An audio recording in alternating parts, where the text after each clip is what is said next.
Hey, this is Slim from the Slim and Kooz Podcast. Today we're here with Kent, the sales manager of Harley Davidson of Xenia. And Harley Davidson's our weekly sponsor this week, and we wanted to welcome Kent and maybe ask you a few questions. So the first question is going to be, tell us a little bit about yourself, who you are, your position here at Harley Davidson of Xenia, and anything else you'd like folks to know about you. All right. Well, I'm a Xenia kid, born and raised in Xenia, Ohio, home of Harley Davidson of Xenia. Let's see, as far as played athletics at Xenia High School, wrestled, played football, all that good stuff. Went to Wright State University, earned my bachelor's in arts and political science and history. So I have a degree from Wright State University, local college. As far as my relationship with Harley Davidson of Xenia, also known as Buckminns, Harley Davidson and Buckminns D&D. The old owner, John Smith, better known as Snuffy, his son and I were best friends from junior high through high school and in college and thereafter. So I've been around Buckminns pretty much since John opened it in '84. So you've seen the ownership change. How many times it's changed? A couple times, right? Or once? Just once. So it went from John Smith to Dave Cottrell. So gotcha. We did change our name, our DBA name to Buckminns, or Harley Davidson Xenia. That's just a name change. It wasn't ownership change, just name change. now, has it always been in this building, or where did it originate when you first started here? The original building was on 59 East 2nd Street in downtown Xenia. Can't remember what it was when I was a kid, but it was next door to the Elks Club, or actually next door to the old Ohio Bell building. And then John expanded in the early 90s and bought 57 East 2nd Street. And that became Motor Clothes and Parts. And then service, and what little sales floor there was back then was on the 59 East 2nd Street address. Okay. So actually we had, at the end on 2nd Street, we had three buildings. So 57, 59, and then I believe the other address was 55 or 53. It was old. When I was a kid, it was, when I got my driver's license, actually the old B&B. And now it's WBZI Radio. That was our hog building. Oh, really? Yeah. So when did you guys move here then? September of 2003. Okay. Nice. And for the viewers, what's the address out here? 1213 Cincinnati Avenue. So come on out, make sure you see us, and buy a bike from your man Slim. That's right. So how's the process of buying Harley Davidson's changed since when you first started with Harley to now? And then what do you see in the future? So when I first started working for Snuffy, how I got the job is the employee he had that was the general manager / sales manager, salesperson at the time,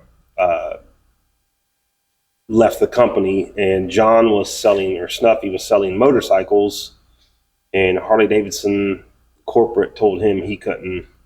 He's the owner, he's not a salesperson, so he had to hire a salesperson. So I called his son to see where we were going to drink beer that night. Oh yeah, that's how everything starts. And he said, "Hey, my dad wants to talk to you." Now, mind you, I grew up with Rod, so it was like, what the hell does Snuffy want to talk to me about? What did I do wrong? Because Snuffy was a pretty tough dude. So pretty scary too for a young guy. So I met Rod up at the shop, 59 East 2nd Street, and hung out with him and Snuffy said he always liked me, always knew I was one of the good kids and never got in trouble, and had a college degree. So he said, you want to come to work for me? At the time I was working at Heidelberg Distributing, selling Budweiser. So I thought, what would be cooler than go from selling Budweiser to selling Harley? So I started working for John in June of 2000, I believe. So at that point in time, all the bikes we had coming in off the truck were pre-sold. Really? There wasn't a bike to be had that was not sold before it came off the semi-truck. So no inventory in the shop? Absolutely no inventory. How'd they know it was going to be sold? They just came and looked through a magazine?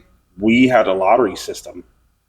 So at the beginning of the model year, we would get our allocation amount, and the motor company would let you know how many bikes are being allocated for the year.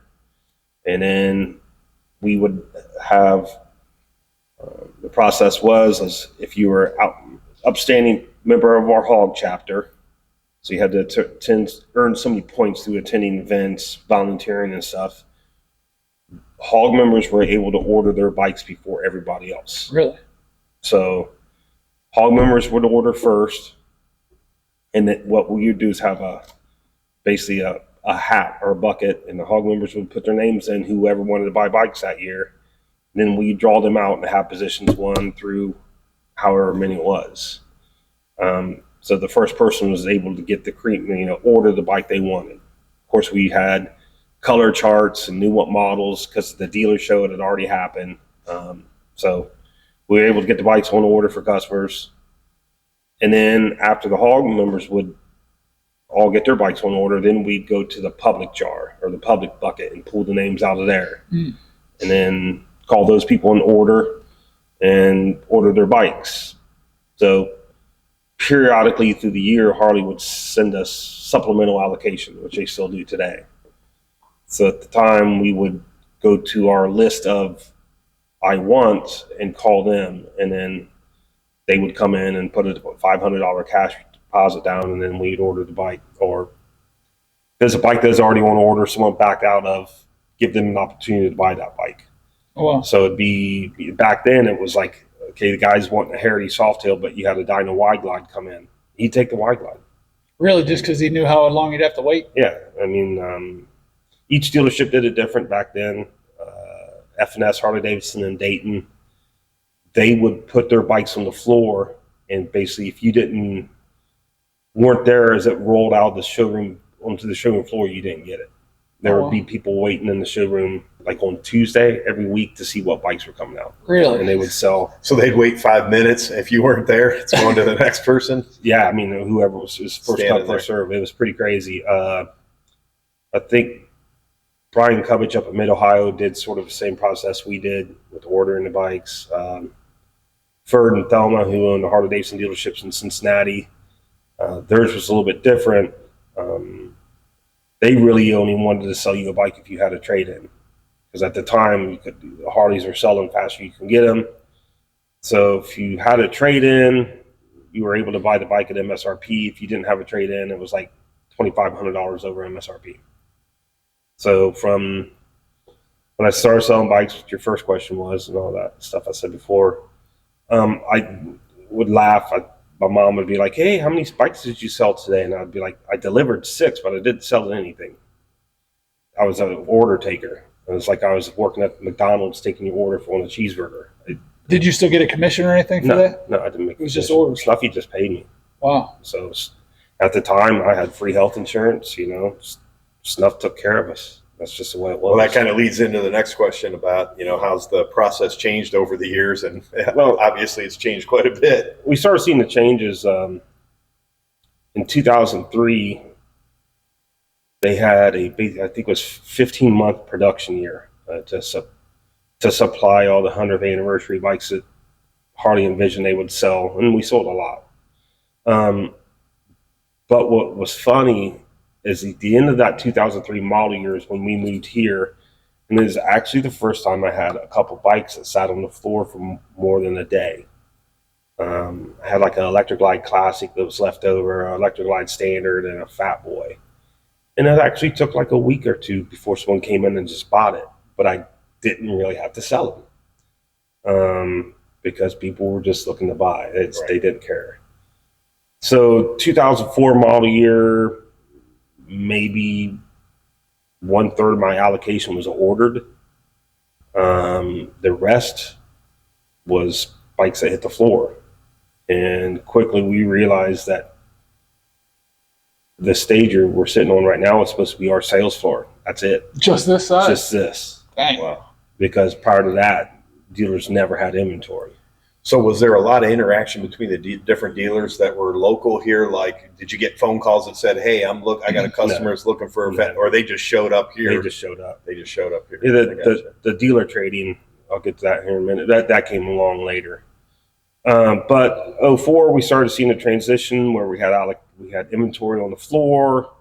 I was ordering bikes, trying to guess what color would be popular, which model would be popular, and started learning the trends and customers' wants and wishes beginning in 04. 06 was really the year where it was like, hold on to your hat, where we had bikes still in crates with multiple bikes, the same model, same color, in crates in our old building on 2nd Street that were not set up. And I mean, we had so much inventory, and it was every dealer. Then in 07, Petrocrafts, boats, motorcycle dealerships, machine shops, RV camper shops started feeling this weird little trend in the market, and that was what was better known as the Great Recession. Started seeing a really downturn in sales, enthusiasm for sales.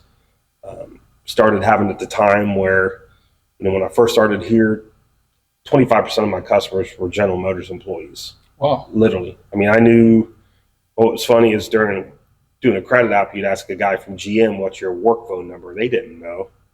But I knew all of the HR departments. I had them on a postcard on my desk, all the HR departments for validating employment. For Woodman, for Inland, for Needmore, for the airbag plant up in Vandalia. I had all the human resources numbers for the guys for GM, because literally 25% of my customers were from GM. Today, that's zero. There's absolutely nobody from General Motors. That's kind of sad. So, it is. But back on track is, so in 07, we started seeing the recession hit. 08 and 09 were brutal. You had the closure of what was Aces and Eights. Now Powder Keg, it closed for a full year. They went out of business per se, and then came back up as Powder Keg. Just the year after that, F&S and Gary Stolzenberger went out of business, and then was closed for basically a year, and then came back as Buckeye like in 2011 or something like that, late 2010. But it was this weird, really volatile, scary time, 08, 09. That was the same with the housing market, right? Everybody was losing houses and everything else, so they couldn't afford the luxuries of bikes. And it was, Harley was giving away 0.099 financing, everything they could to get people in. I mean, Warren Buffett had to bail out Harley Davidson Financial. I mean, it was pretty crazy. But as far as sales, it changed because we had vehicle inventory. But in the early mid-2000s, early 2010s, it wasn't what we see today with how customers shop bikes. We still had a lot of floor traffic that would come in, and people would just see the bike for the first time here at the dealership, not online, and they would buy. So you had a lot more customer interaction from the very beginning. Today, with the internet and internet shopping, people are online. I forget how many times Harley says, 15, 20 times they'll visit your website before they visit your dealership. So you don't have that much customer interaction like you did back in the day. They're coming in here already knowing what bike they want, what color they want, what accessories they want, and they know what the prices are, you would think, but they can find the MSRP pricing online. So customers are coming in a little bit more educated, I guess you would say, but it's just different with the fact that it's the amount of online stuff. It's not as personal or relatable as what it once was. So. With that, were there any models? What were the hottest selling models originally, and then where did it gravitate toward? Where is it today? So really, when I first started here, it was either an Ultra Classic or a Heritage Softail. It was number one, number two. Ultra Classic was one, Heritage Softail was two, probably Electric Glide Classic was three, and then from there, as far as big twins, then the Fat Boy, and maybe the Wide Glide, then the Deuce, and then so on and so forth. Today, that's obviously got to be the Road Glide's got to be one, I would think. Yeah, that you started seeing that change where the frame-mounted fairing Road Glide started gaining traction in 2013-ish 12, 13, you started seeing this uptick in Road Glide sales. And then they didn't have the Road Glide for the 2014 model year. And then when they released it with all the Rushmore advances in 2015, we saw this explosion on the Road Glide scene. And then this year, I would say truly this is the first year where I can say Road Glide's dominant. And so the Road Glide model has become the dominant seller for us. But put it this way, when I started working for Snuffy, I always tell people this funny stories. He said, whatever you do, Big Kent, don't order a Road Glide. don't order a Road Glide for dealer inventory unless somebody orders it. So in like 07, I ordered one on Black Pearl. Really cool looking bike, but it sat here for like 13 months. And John reminded me every Saturday. Because Snuffy would come in here and hang out with us Saturday. It was always fun to have Snuff here with us and have him tell the stories. And then the old biker guys that were friends of Snuffy would come on Saturday, and it was always cool to hang out with those guys. So, but yeah, you started seeing the Road Glide take over the last couple of years where it's been the preeminent model in our lineup. So.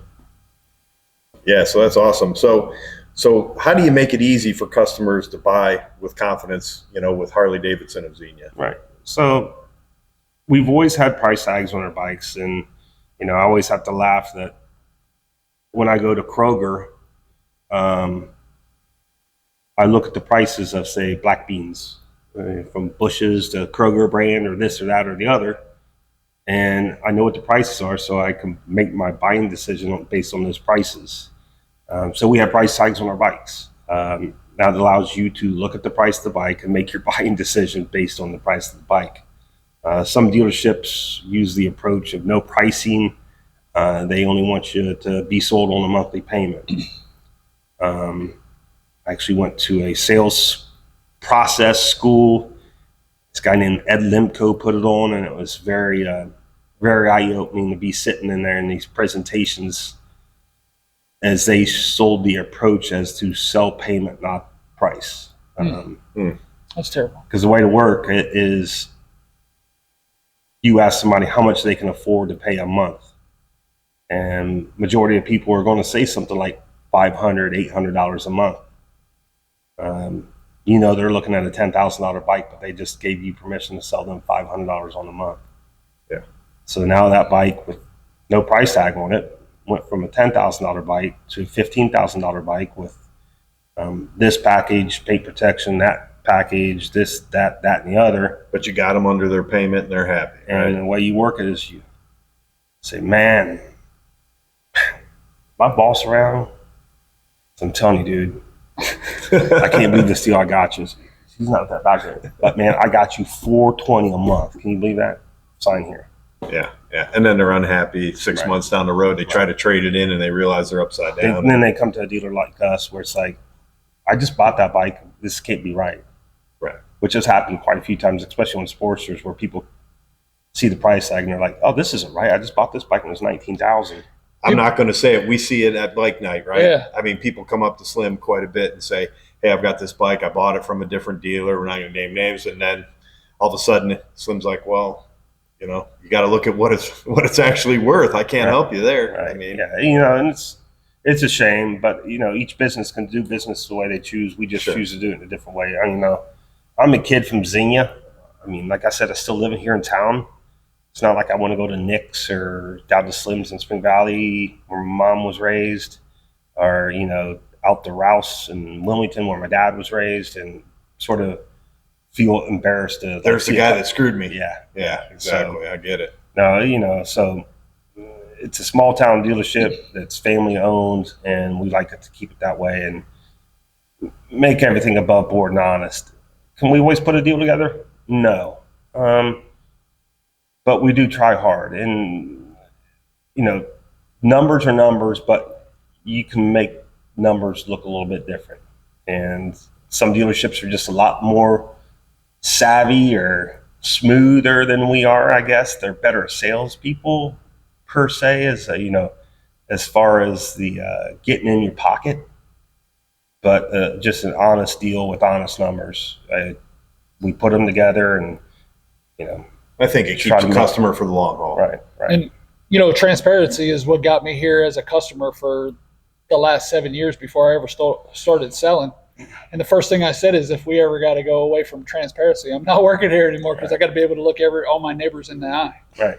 So that's the thing, is keeping everything above board and letting you make your decision. And, and the big, you were asking about the changes in business. It's just how much more work I have to put on these guys as far as follow up on the internet, the texting. I thank God I got Ian. I mean, I'm, the texting stuff's just not my gig. But it's how everyone communicates. Right. No one wants to pick up the phone and talk Nobody will anymore. pick up the phone anymore. No one will. Right. So it's a lot different when it comes to that kind of stuff. So, So what's the one thing you want to leave everybody with as we wrap this up?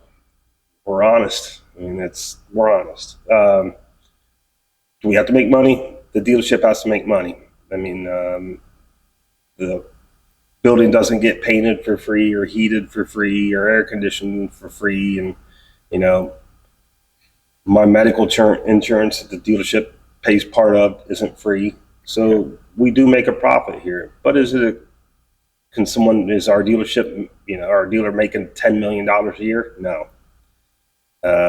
Has he put his own money in this dealership and not took any money for years? Yes. I mean, I think to be honest, most dealerships teeter on the edge of red and black. So some years you're in the red, some years you're in the black. But people thinking that you own a Harley Davidson dealership, you're a gazillionaire. That's not the truth. Maybe some of the guys that own 15, 20 stores, like the Veracases and some of the other guys, but a lot of them have money from other sources, either finance companies or brand management companies, but they ended up somehow with Harley Davidson dealerships. But your good local mom and pop dealership, it's a struggle. And when we're selling you a bike, we're honest and try to get it to you for the right price. Because basically, sooner or later, 3 years down the road, you're going to come back in and want to trade it in. And if I gouge you on the front end, I can't take care of you 3 years later. Right. But we have customers that come here 3 years later and can get taken care of because we do it right. So, okay, we appreciate it, as always. Thank you. I appreciate working for you. So we'd like to thank everybody for joining in. And as always, ride safe. And be cool.